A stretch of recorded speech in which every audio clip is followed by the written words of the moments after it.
Всем привет! Как я и обещал в предыдущем видео, в этом видео мы разберем пример ассемблерного кода, который мигает светодиодом в Arduino. Но сначала я немного расскажу об архитектуре AVR, на которой построен микроконтроллер от Mega328P, использующийся в Arduino Uno. В этой архитектуре имеются 32 8-битных регистра общего назначения, от R0 до R31.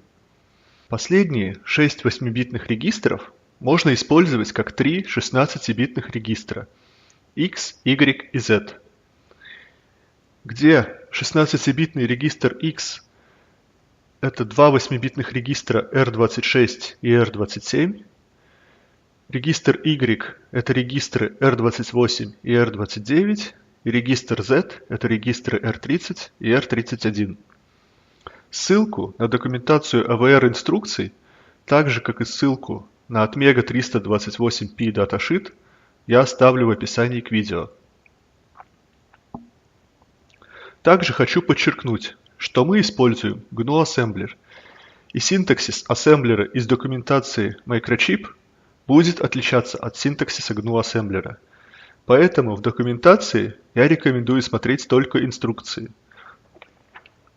Ссылку на соответствующую документацию GNU Assembler я также оставлю в описании к видео. Итак, с теорией мы закончили. Давайте посмотрим код. Весь представленный здесь код можно найти на GitHub, ссылка на который есть в описании к видео. Первые две строчки кода, строка 3 и 4, это макросы, аналогичные define в языках высокого уровня. 0x05 и 0x04 – это адреса регистров порт B и DDR-B, взятые из от Mega datasheet, страница 91. Тут я хочу заметить, что в документации AVR адреса регистров часто указаны следующим образом. Это говорит о том, что у регистра есть два адреса. Адрес в скобках используется только с инструкциями in и out, и доступ по этому адресу осуществляется медленнее, чем по адресу вне скобок. Если рядом с регистром указан только один адрес, это адрес in и out инструкций. Далее, в строке 6 мы указываем начало секции кода. В строке 7 директива org переносит следующую за ней строку, в нашем случае строку 8, по указанному в директиве адресу, в нашем случае 0x0000. На этом адресе находится reset-вектор, то есть на него приходит программа сразу после включения или перезагрузки устройства. На строке 8 мы указываем процессору, чтобы он перешел в функцию main. На строке 10 начинается функция main. На строке 11 мы устанавливаем бит 5 в DDR-B регистре инструкцией SBI. Эта инструкция принимает два параметра – адрес регистра и номер бита. Тут стоит заметить, что нумерация битов начинается с нуля. Установка пятого бита говорит процессору о том, что Arduino Pin 13 будет выходным сигналом. На строке 12 стоит метка main_loop. Она обозначает адрес начала главного цикла программы. Далее, в строке 13, вызывается функция wait. Тут стоит отметить, что в ассемблере понятие функций довольно абстрактное. Все, чем вызов функции отличается от обычного перехода по заданному адресу, это то, что вызов функции происходит через инструкцию call или rcall. Разница между call и rcall инструкциями в том, насколько далеко вызываемая функция может находиться от исполняемой в данный момент строки кода.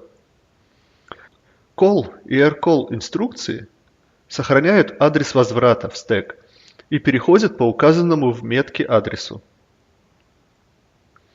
Второе отличие – это то, что в конце каждой функции используется инструкция ret. Эта инструкция извлекает из стека адрес возврата и переходит по нему. В функции wait в регистры R18, R19 и R20 загружаются числа 41, 50 и 128 соответственно. После чего на строке 24 указывается очередная метка wait loop. На строке 25 из значения в регистре R20 отнимается единица инструкции DEC. Эта инструкция неявно меняет некоторые флаги в регистре sreg или статус регистре. Нас в данном случае интересует Z-флаг или Zero флаг. Этот флаг устанавливается в том случае, если после выполнения инструкции DEC значение регистра, над которым выполнялась операция, в нашем случае R20, стало равно нулю. В строке 26 инструкция brne branch if not equal проверяет значение Z-флага и переходит на wait loop метку, если флаг равен нулю.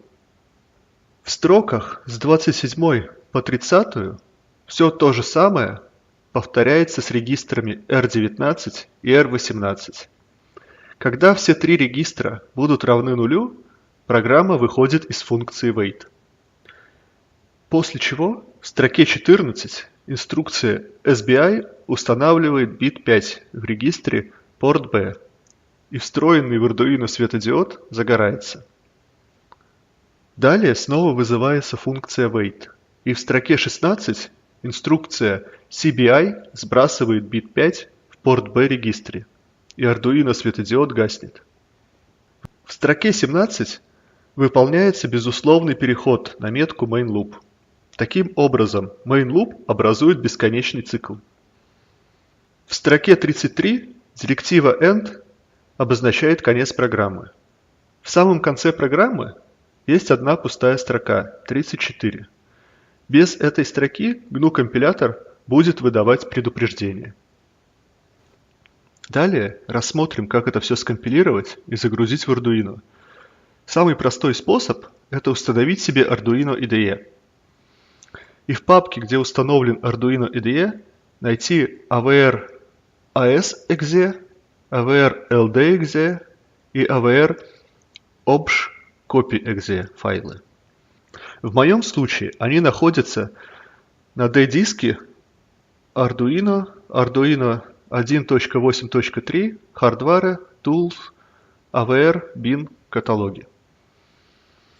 Для удобства я создал себе bat-файл, в котором выполняю компиляцию.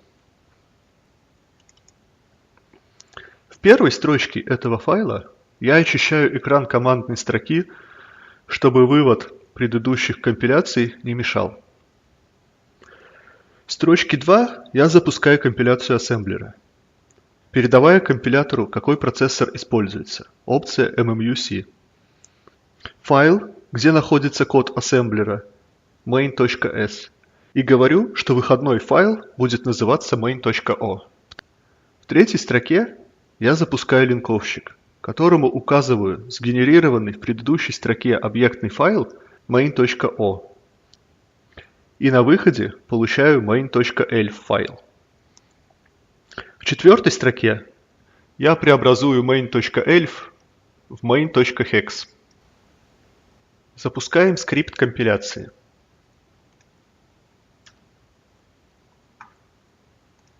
В папке проекта появились main.o, main.elf и main.hex файлы. Для удобства заливки прошивки на Arduino я создал еще один bat-файл. Так как прошивка Arduino заливается с помощью avrdute.exe, вы должны указать, где он у вас находится. В моем случае это D, Arduino 1.8.3, Hardware, Tools, AVR, Bin, каталог. Далее указываем конфигурационный файл avrdute. У меня этот файл находится здесь. Параметр p.com3 вы должны заменить на порт, к которому у вас подключен Arduino. И в конце указываем hex-файл для загрузки. Заливаем прошивку на Arduino. Прошивка залита успешно. Надеюсь, это видео помогло вам лучше понять, как программировать на ассемблере. Спасибо, что смотрели это видео. Пока.